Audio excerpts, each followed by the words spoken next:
Very good morning to one and all present here. We are going to today do a speech writing. Now, first of all, you need to know what is the purpose of your speech. उसका purpose क्या है? Now, in purpose, first you have to see कि what type of speech are you going to write or you are going to give.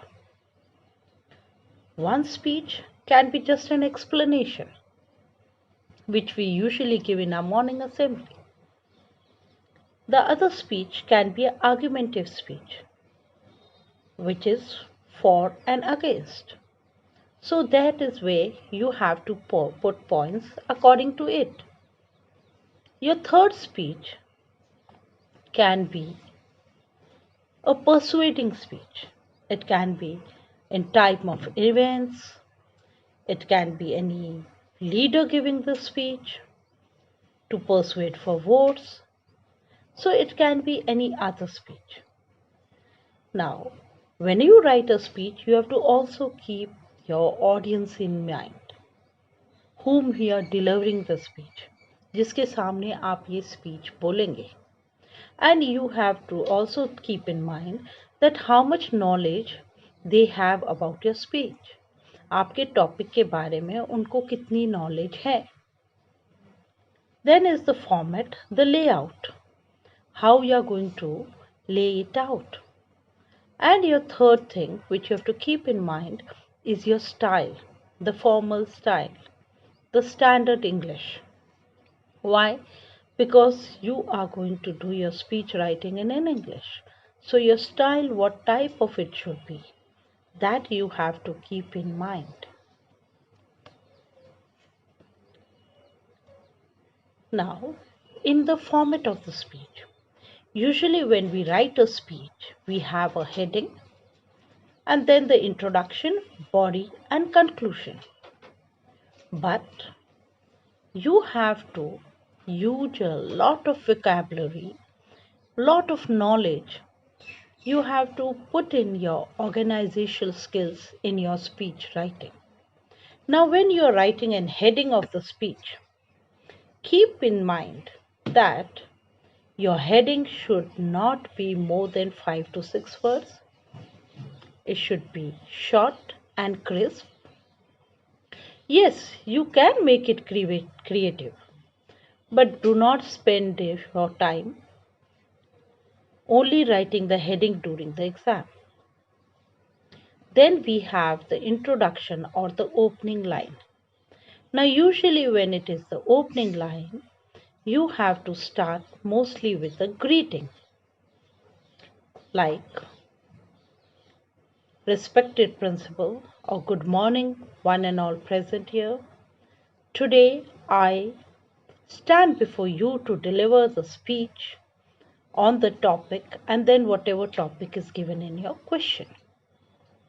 And after I also, you need to name the name that is given in the question. If there is no name, then of course you can write your own name, whatever you want. And do not give any personal details that you're from the so and so school or anything. Just this you can do. Or otherwise, you can first start a quote which relates to your topic.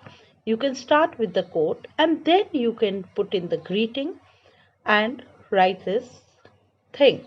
That is the opening line. That is how you are going to start your speech. Then comes your main part. That is the body part. That is the main part of your writing piece. In that, you should always begin with short introduction about the topic. First, you have to introduce the topic.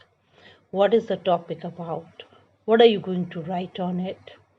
After that explanation, you have to explain the current situation, the problems if there are any, and then again, what are the actions, how it has been made better. All these should be present in your speech. If your topic is which has disadvantages, advantages, then you can also mention those in your speech. Now it is important that you have to follow a sequence. Your speech should always, your sentences should relate with each other and should be in continuity. You have to always see the limitation of the words. Do not go over limit.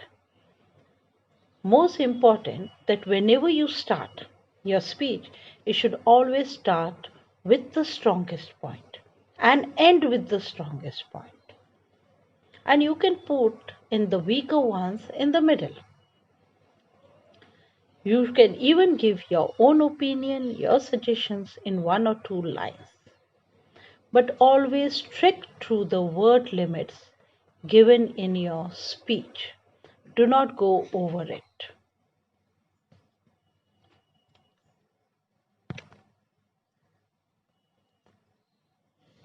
Now, after that comes your solution or your concluding paragraph. Now, that what you have to remember is that whatever problem you have elaborated inside it, or whatever you have spoke about it, you should always mention the steps to improvise those solutions, to improve your solutions in your concluding part. Your concluding part can have some quotes relating to the motivating the people to take the action. And always the rule should apply: strong point first, then weak, and then the strong point. Last of all, you should also thank your audience for their cooperation and for their patience. So, your last concluding line should be that, where you should thank your audience.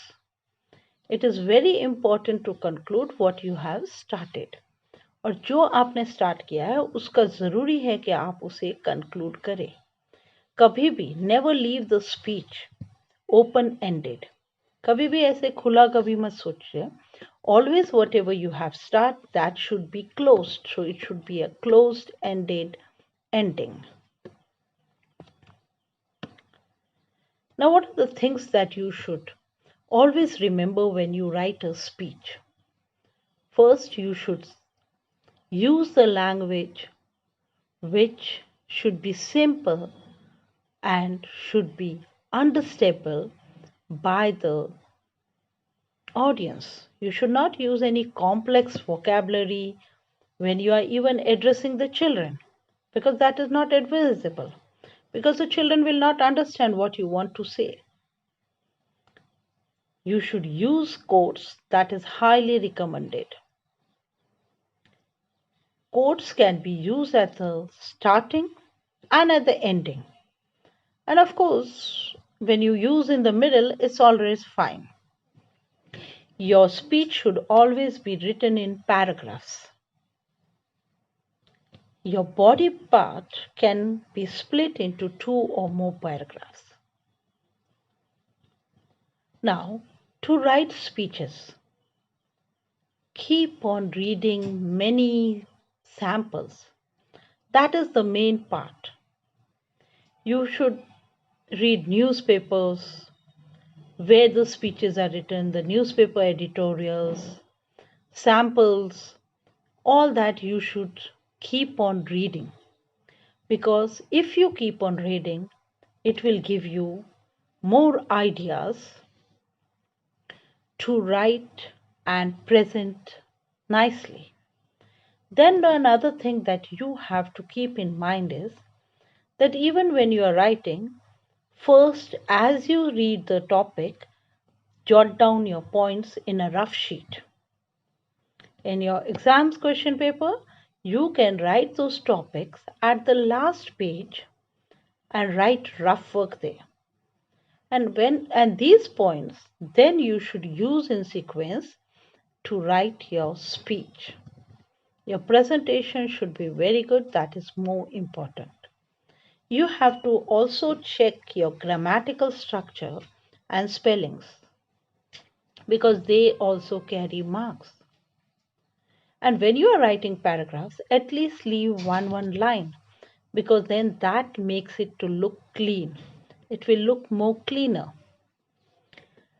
When you have finished with your speech, underline the main points which you would like to highlight, on which you are stressing. It is advised you can use a pencil to underline.